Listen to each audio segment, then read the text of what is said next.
नमस्कार दोस्तों। आज हम लोग अध्याय 6 का नए प्रश्न नए विचार का अध्ययन करेंगे। आइए इसको चालू करते हैं। देखिए, इसमें एक चित्र बना हुआ है जिसमें एक लड़की दिखाई गई है और जिसका नाम है अनघा। अनघा निकली सैर पर, यानी घूमने निकली। तो क्या है, अनघा आज पहली बार अपने विद्यालय की ओर से सैर पर जा रही है। जैसे विद्यालय वाले टूर पे ले जाते हैं बच्चों को, बस वही। इसके लिए उसने देर रात पुणे महाराष्ट्र से वाराणसी उत्तर प्रदेश की ट्रेन पकड़ी। स्टेशन पर अनघा को छोड़ने आई उसकी मां ने अध्यापिका से कहा, बच्चों को बुद्ध के बारे में बताने के साथ साथ उन्हें सारनाथ भी दिखाइएगा। सारनाथ कहाँ पड़ता है? ये उत्तर प्रदेश में पड़ता है और वाराणसी के पास ही पड़ता है। तो इसीलिए उसकी माँ ने कहा कि वाराणसी के पास ही सारनाथ है, तो वहाँ भी इनको ले जाइएगा। आगे चलते हैं। बुद्ध की कहानी। बौद्ध धर्म के संस्थापक सिद्धार्थ सिद्धार्थ भगवान बुद्ध के बचपन का नाम थे, जिन्हें गौतम बुद्ध के नाम से भी जाना जाता है, या गौतम के नाम से जाना जाता है। उनका जन्म 2500 वर्ष पहले हुआ था। वह समय था जब लोगों के जीवन में तेजी से परिवर्तन हो रहे थे, जैसा कि तुमने अध्याय 5 में पढ़ा है। महाजनपदों के कुछ राजा इस समय बहुत शक्तिशाली हो गए थे। बुद्ध काल को ही महाजनपद काल भी कहा जाता है। हजारों सालों के बाद फिर से नगर उभर रहे थे। गांवों के जीवन में भी बदलाव आ रहा था। बहुत से विचारक इन परिवर्तनों को समझने का प्रयास कर रहे थे। वे जीवन के सच्चे अर्थ को भी जानना चाह रहे थे। बुद्ध क्षत्रिय थे तथा शाक्य नामक एक छोटे से गण से संबंधित थे। यानी बुद्ध किस गण से संबंधित थे? शाक्य गण से संबंधित थे। युवावस्था में ही ज्ञान की खोज में उन्होंने घर के सुखों को छोड़ दिया और अनेक वर्ष तक वे भ्रमण करते रहे तथा अन्य विचारकों से मिलकर चर्चा करते रहे। अंततः ज्ञान प्राप्ति के लिए उन्होंने स्वयं ही रास्ता ढूंढने का निश्चय किया। इसके लिए उन्होंने बोध गया, जो वर्तमान में बिहार में पड़ता है, में एक पीपल के नीचे कई दिनों तक तपस्या की। अंततः उन्हें ज्ञान प्राप्त हुआ। इसके बाद वे बुद्ध के रूप में जाने गए। यानी उनके बचपन का नाम क्या था? सिद्धार्थ था। और जब सिद्धार्थ को ज्ञान प्राप्त हो जाता है तब से वो बुद्ध कहलाने लगे। यहाँ से वे वाराणसी के निकट स्थित सारनाथ गए, जहाँ उन्होंने पहली बार उपदेश दिया। यानी सारनाथ वो जगह है जहाँ से बुद्ध ने पहली बार उपदेश दिया है। और बोध गया, जो बिहार में पड़ता है, वो जगह है जहाँ से बुद्ध को ज्ञान प्राप्त हुआ है। तो बुद्ध के ज्ञान प्राप्ति स्थल दूसरा है और जो पहला उपदेश दिया है वो स्थान दूसरा है। तो सारनाथ गए जहाँ उन्होंने पहली बार उपदेश दिया है। कुशीनारा में उनकी मृत्यु से पहले का शेष जीवन उन्होंने पैदल ही एक स्थान से दूसरे स्थान की यात्रा करके और लोगों को शिक्षा देने में व्यतीत किया। और उनकी जो मृत्यु हो रही वो कहाँ हो रही है? कुशीनारा में हो रही है।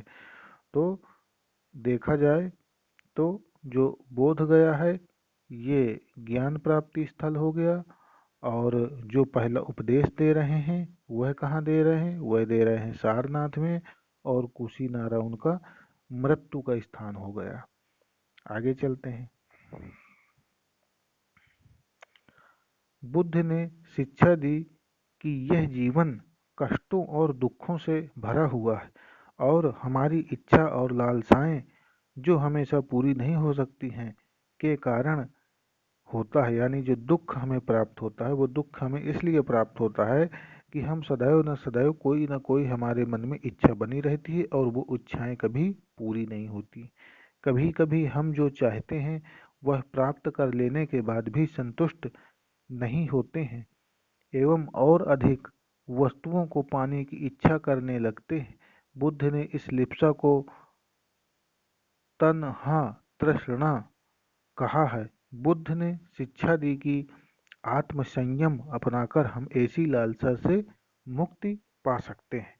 उन्होंने लोगों को दयालु होने तथा मनुष्यों के साथ साथ जानवरों के जीवन का भी आदर करने की शिक्षा दी। वे मानते थे कि हमारे कर्मों के परिणाम, चाहे वे अच्छे हों या बुरे, हमारे वर्तमान जीवन के साथ साथ बाद के जीवन को भी प्रभावित करते हैं, यानी कि हमारे मरने के बाद के जीवन को भी प्रभावित करते हैं। बुद्ध ने अपनी शिक्षा सामान्यतः लोगों की भाषा प्राकृत में दी है। उस समय आम जनमानस की जो भाषा थी वो प्राकृत थी, इससे सामान्य लोग भी उनके संदेशों को समझ सकें। वेदों की रचना के लिए किस भाषा का प्रयोग हुआ था? बुद्ध ने कहा कि लोग किसी शिक्षा को केवल इसलिए नहीं स्वीकार करें कि यह उनका उपदेश है, बल्कि वे उसे अपने विवेक से मापें। यानी बुद्ध ने जो कह दिया वही सत्य है, ऐसा नहीं। यदि अपने विवेक से लोग मापें कि क्या ये सही बात कह रहे हैं कि नहीं, तभी उस शिक्षा को वो स्वीकार करें। उन्होंने ऐसा किस प्रकार किया? ये देखिए, जो चित्र दिखाया गया है ये एक स्तूप बना हुआ है। ये बौद्ध धर्म के स्तूप हैं और ये सारनाथ का ही स्तूप है। आगे चलते हैं।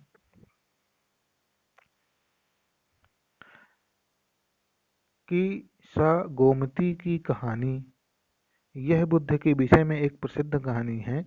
एक समय की बात है कि किसा गोमती नामक एक स्त्री का पुत्र मर गया।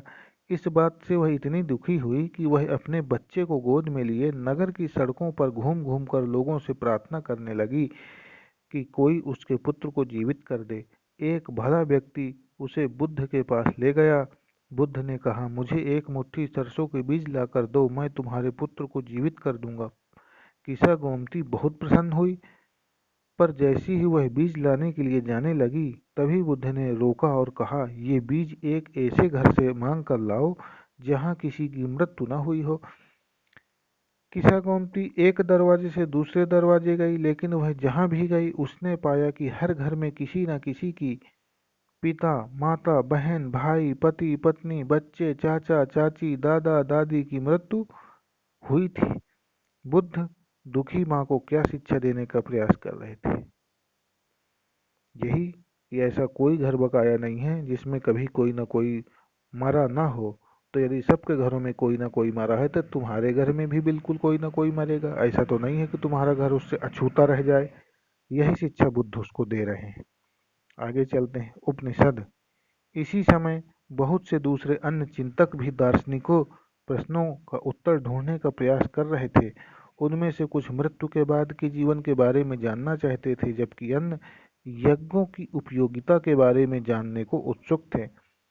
इनमें से अधिकांश चिंतकों का मानना था कि यह विश्व में तो कुछ तो ऐसा है जो स्थायी है और जो मृत्यु के बाद भी बचा रहता है। उन्होंने इसका वर्णन आत्मा तथा ब्रह्मा अथवा सार्वभौम आत्मा के रूप में किया है। वे मानते थे कि अंततः आत्मा तथा ब्रह्मा एक ही है।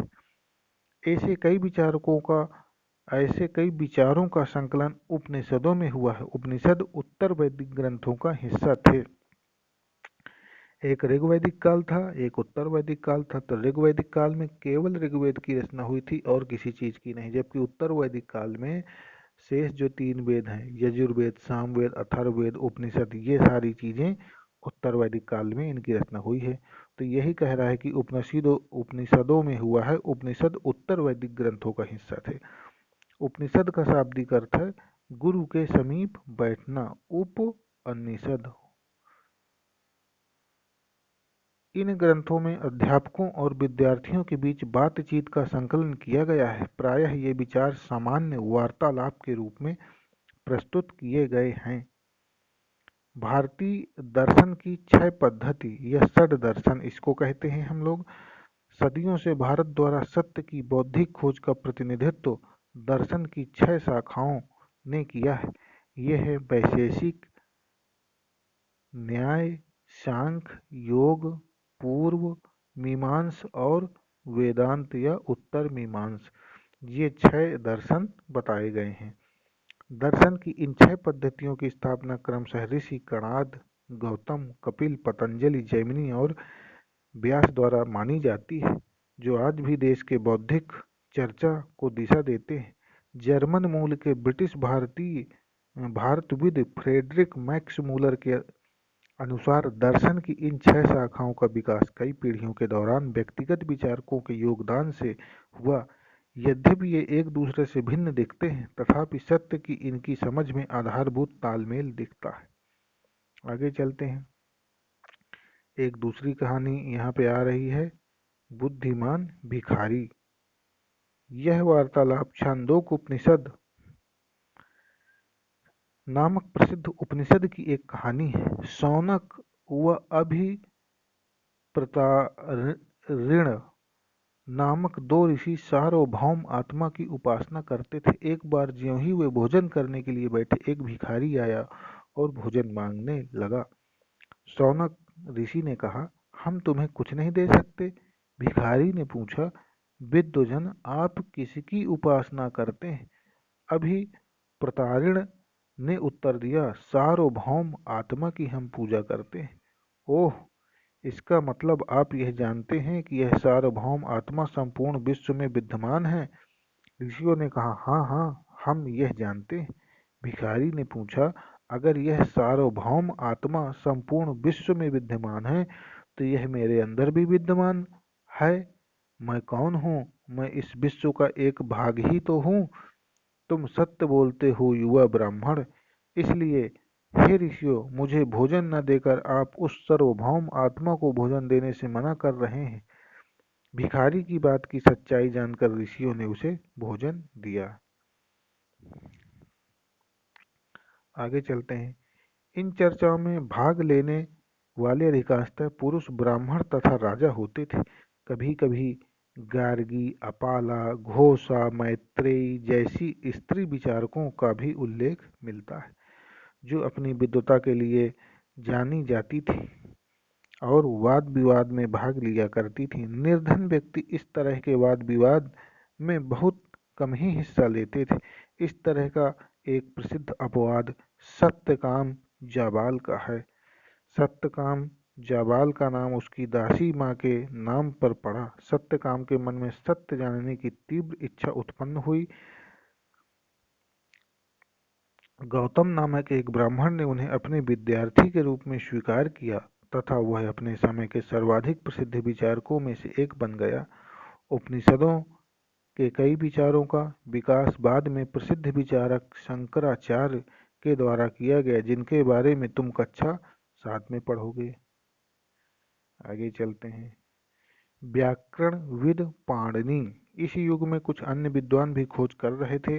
उन्हीं विद्वानों में एक पाणिनि थे, जिन्होंने संस्कृत भाषा के व्याकरण की रचना की। उन्होंने स्वर तथा व्यंजन को एक विशेष क्रम में रखकर उनके आधार पर सूत्रों की रचना की। ये सूत्र बीजगणित के सूत्रों से काफी मिलते जुलते हैं। इसका प्रयोग कर उन्होंने संस्कृत भाषा के प्रयोग के नियम लघु सूत्रों लगभग 3000 के रूप में लिखी। तो व्याकरण की रचना करने वाले कौन हैं? पाणिनि। अब आते हैं जैन धर्म। इसी युग में अर्थात लगभग 2500 वर्ष पूर्व जैन धर्म के 24वें तथा अंतिम तीर्थंकर वर्धमान महावीर ने भी अपने विचारों का प्रसार किया। महावीर के बचपन का नाम ही वर्धमान था। संघ के लिच्छवी कुल के एक क्षत्रिय राजकुमार थे। इस संघ के विषय में तुमने अध्याय 5 में पढ़ा है। 30 वर्षों की आयु में उन्होंने घर छोड़ दिया और जंगल में रहने लगे। 12 वर्ष तक उन्होंने कठिन व एकाकी जीवन व्यतीत। तो जो महावीर थे वो 12 वर्ष तक उन्होंने तपस्या की, और जो बुद्ध थे उन्होंने 6 वर्ष तक तपस्या की थी। यानी इनके तपस्या की जस्ट आधी में उनको ज्ञान प्राप्त हो गया था, और वही ज्ञान प्राप्त करने में इनको 12 वर्ष लगे। हालांकि महावीर स्वामी बुद्ध से पहले के हैं। उनकी शिक्षा सरल थी। सत्य जानने की इच्छा रखने वाले प्रत्येक स्त्री व पुरुष को अपना घर छोड़ देना चाहिए। उन्हें अहिंसा के नियमों का कड़ाई से पालन करना चाहिए, अर्थात किसी भी जीव को ना तो कष्ट देना चाहिए और ना ही उसकी हत्या करनी चाहिए। महावीर का कहना था, सभी जीव जीना चाहते हैं, सभी के लिए जीवन प्रिय है। महावीर ने अपनी शिक्षा प्राकृत में दी। उन्होंने भी प्राकृत में दी थी, बुद्ध ने भी अपनी शिक्षा प्राकृत में दी है और इन्होंने भी अपनी शिक्षा प्राकृत में दी है। क्यों? क्योंकि ये चाहते थे कि उस भाषा का हम लोग प्रयोग करें जो जन सामान्य को समझ में आ जाए। अब आज भी देख ले, यदि हिंदी में हमसे कोई समझाएगा, बात करेगा तो समझ में आ जाएगी। अब यही संस्कृत में बोलने लगे लोग तो फिर समझ में नहीं आएगी। तो जन सामान्य की भाषा का ही प्रयोग करना पड़ेगा यदि सबको समझाना है। यही कारण है कि साधारण जन भी उनके तथा उनके अनुयायियों की शिक्षाओं को समझ सकें। देश के अलग अलग हिस्सों में प्राकृत के अलग अलग रूप प्रचलित थे। प्रचलन क्षेत्र के आधार पर ही उनके अलग अलग नाम थे। जैसे मगध में बोले जाने वाली प्राकृत या मागधी कहलाती थी। जैन नाम से जाने गए महावीर के अनुयायियों को भोजन के लिए भिक्षा मांगकर सादा जीवन व्यतीत करना होता था या बिताना होता था। उन्हें पूरी तरह से ईमानदार होना पड़ता था। ना चोरी न करने की उन्हें सख्त हिदायत थी। उन्हें ब्रह्मचर्य का पालन करना होता था। ब्रह्मचर्य अर्थात शादी मत करो, या शादी हो गई है, शादी होने के बाद यदि उन्होंने बाद में जैन धर्म भी ग्रहण कर लिया, इसके बाद किसी स्त्री के संपर्क में न आए, यही ब्रह्मचर्य है। पुरुषों को वस्त्रों सहित सब कुछ त्याग देना पड़ता था, यानी बिना वस्त्र के रहते थे नग्न अवस्था में। आगे चलते हैं। अधिकांश व्यक्तियों के लिए ऐसे कड़े नियमों का पालन करना बहुत कठिन था। फिर भी हजारों व्यक्तियों ने इस नई जीवन शैली को जानने और सीखने के लिए अपने घरों को छोड़ दिया। कई अपने घरों पर ही रहे और भिक्षु भिक्षुणी या भिक्षु भिक्षुणी बने लोगों को भोजन प्रसाद कर उनकी सहायता करते रहे। मुख्य रूप से व्यापारियों ने जैन धर्म का समर्थन किया। किसानों के लिए इन नियमों का पालन अत्यंत कठिन था। व्यापारियों ने जैन धर्म का समर्थन क्यों किया? क्योंकि उन्हें केवल धंधा करना है, सामान खरीदना है और बेचना है, तो उनके हाथों से जीवों की हत्या होने के चांस कम है। और किसान जो थे, उन्होंने इन नियमों का पालन अत्यंत कठिन था उनके लिए, क्योंकि किसान जब खेत में हल चलाएगा तो जमीन में तमाम छोटे छोटे कीड़े होते हैं जो हल में मरेंगे ही मरेंगे। इसलिए उनके लिए ये अहिंसा का नियम का पालन करना कठिन था। क्योंकि फसल की रक्षा के लिए उन्हें कीड़े मकोड़ों को मारना पड़ता था। देखो, उसमें चूहे भी लगते हैं, यदि चूहों की दवा ना डाली जाए तो वो तो पूरा निपटा ही देंगे फसल। तो ये भी एक बात थी। बाद की सदियों में जैन धर्म उत्तर भारत के कई हिस्सों के साथ साथ गुजरात में, तमिलनाडु में और कर्नाटक में भी फैल गया। महावीर तथा उनके अनुयायियों की शिक्षाएं कई शताब्दियों तक मौखिक रूप में रहीं। वर्तमान रूप में उपलब्ध जैन धर्म की शिक्षाएं लगभग 1500 वर्ष पूर्व गुजरात में वल्लभी नामक स्थान पर लिखी गई थी। संघ महावीर तथा बुद्ध दोनों का ही मानना था कि घर का त्याग करने पर ही सच्चे ज्ञान की प्राप्ति हो सकती है। ऐसे लोगों के लिए उन्होंने संघ नामक संगठन बनाया। घर का त्याग करने वाले लोग एक साथ रह सकें, उस स्थान को संघ कहते थे। यहाँ पे सब लोग जैसे इकट्ठा हो गए, मान लो इनके धर्म का मंदिर मान लो, तो वो स्थान था कि वहाँ पर लोग इकट्ठा हो जाते थे। संघ में रहने वाले बौद्ध भिक्षुओं के लिए बनाए गए नियम विनय पिटक नामक ग्रंथ में मिलते हैं। यानी बौद्ध भिक्षुओं के जो नियम है वो कहाँ मिलते हैं? वो विनय पिटक में मिलते हैं। विनय पिटक से हमें पता चलता है कि संघ में पुरुषों और स्त्रियों के रहने की अलग अलग व्यवस्था थी। सभी व्यक्ति संघ में प्रवेश ले सकते थे। हालांकि संघ में प्रवेश के लिए बच्चों को अपने माता पिता से, दासों को अपने स्वामी से और राजा के यहाँ काम करने वाले लोगों को राजा से तथा कर्जदार को अपने देनदारों से अनुमति लेनी होती थी। एक स्त्री को इसके लिए अपने पति से अनुमति लेनी होती थी। यानी संघ में प्रवेश करने के लिए किसको किससे अनुमति लेनी है, ये बताया गया है। संघ में प्रवेश लेने वाले स्त्री पुरुष बहुत सादा जीवन जीते थे। वे अपना अधिकांश समय ध्यान में व्यतीत करते थे और दिन में निश्चित समय में ही वे शहरों तथा गांवों में जाकर भिक्षा मांगते थे। यही कारण है कि उन्हें भिक्षु और भिक्षुणी साधु के लिए प्राकृत शब्द, यानी प्राकृत शब्द में साधु, जैसे आजकल हम लोग साधु बोलते हैं ना, साधु भिक्षा मांगते हैं, तो उस समय साधु को प्राकृत भाषा में भिक्षु और भिक्षुणी कहा गया है। वे आम लोगों को शिक्षा देते थे और साथ ही एक दूसरे की सहायता भी करते थे। किसी तरह की आपसी लड़ाई का निपटारा करने के लिए वे प्रायः बैठकें किया करते थे।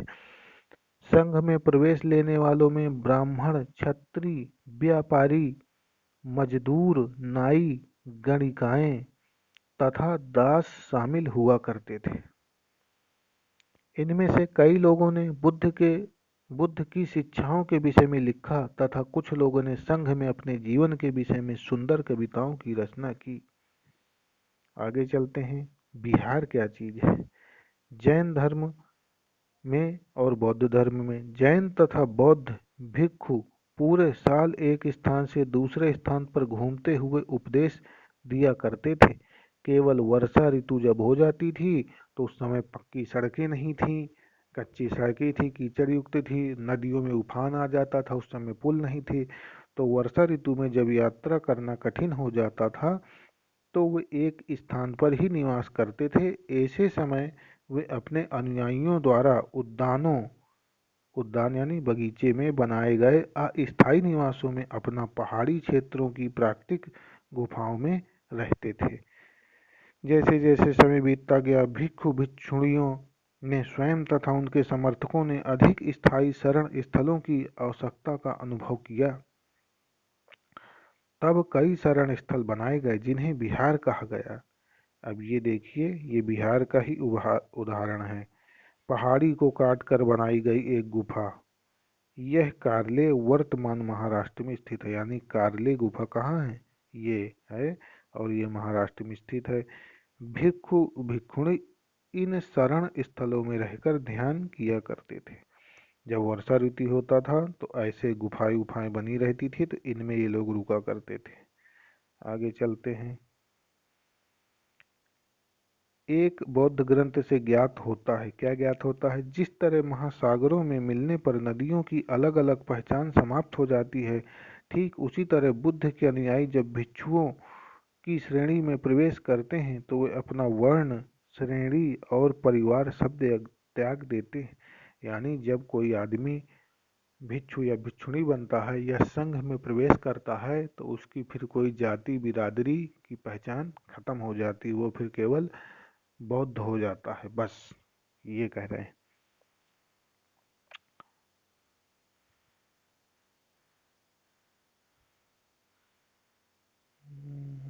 आरंभिक बिहार।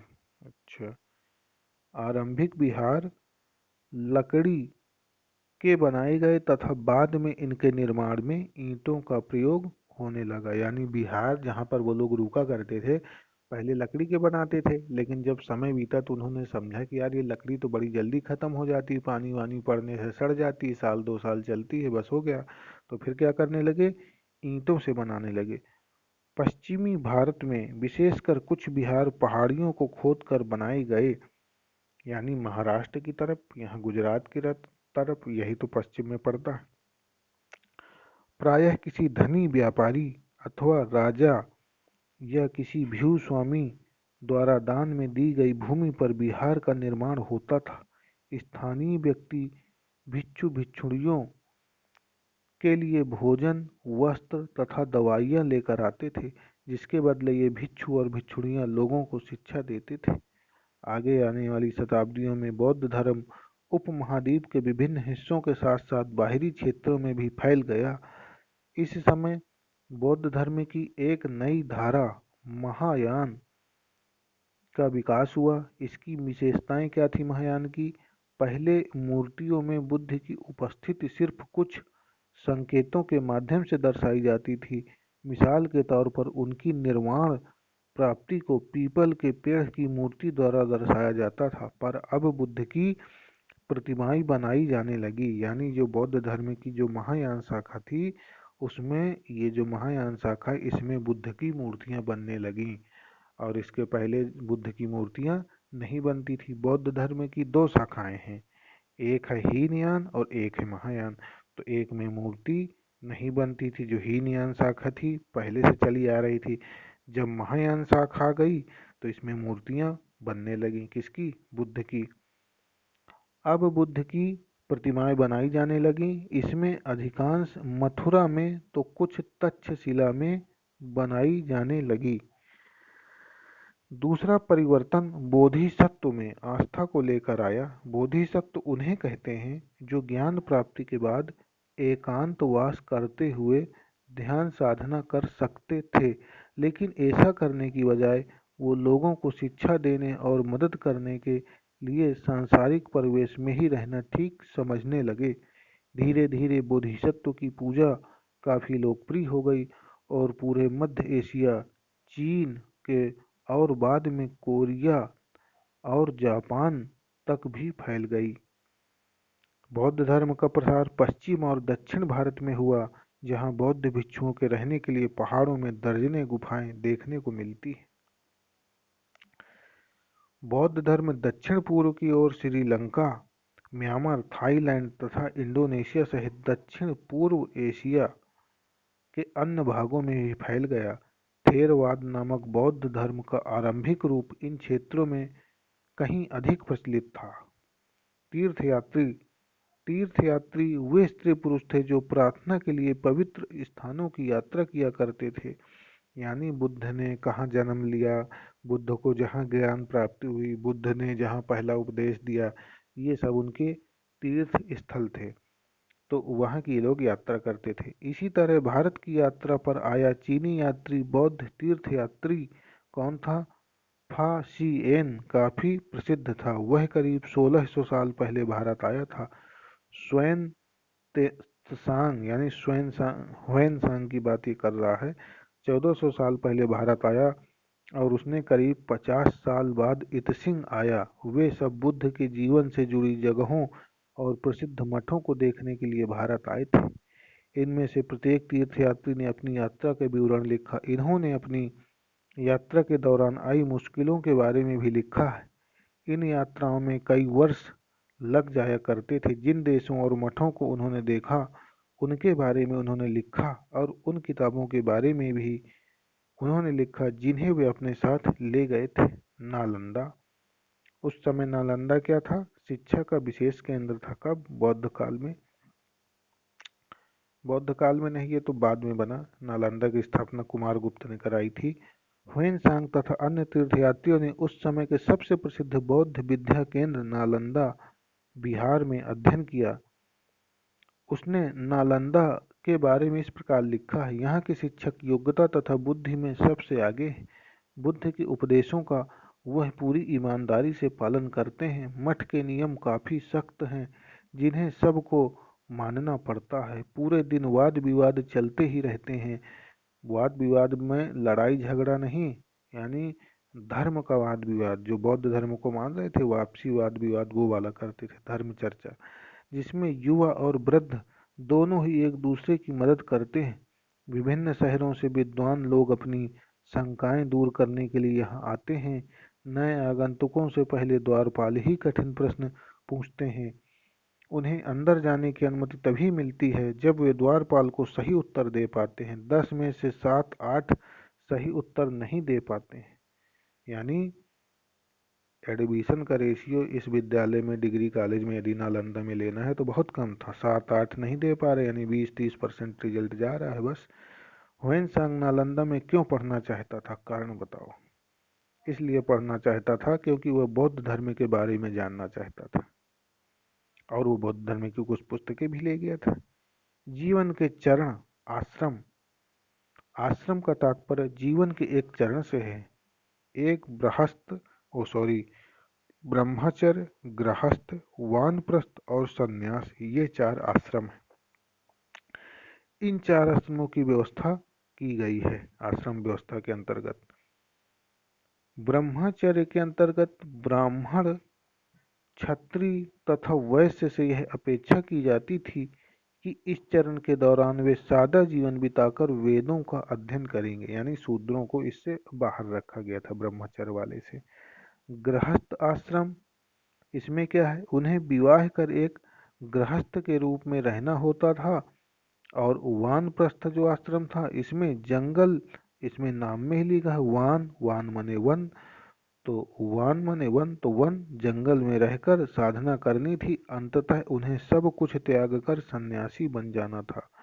आश्रम व्यवस्था ने लोगों को अपने जीवन का कुछ हिस्सा ध्यान में लगाने पर बल दिया। संघ के जीवन से आश्रमों की यह व्यवस्था किस तरह भिन्न थी, ये आगे की चीज है। तो ये चैप्टर यहीं पे खत्म हो रहा है और इसके जो क्वेश्चन आंसर हैं उनको हम जल्द ही वीडियो में अपलोड कर देंगे। Okay, thank you.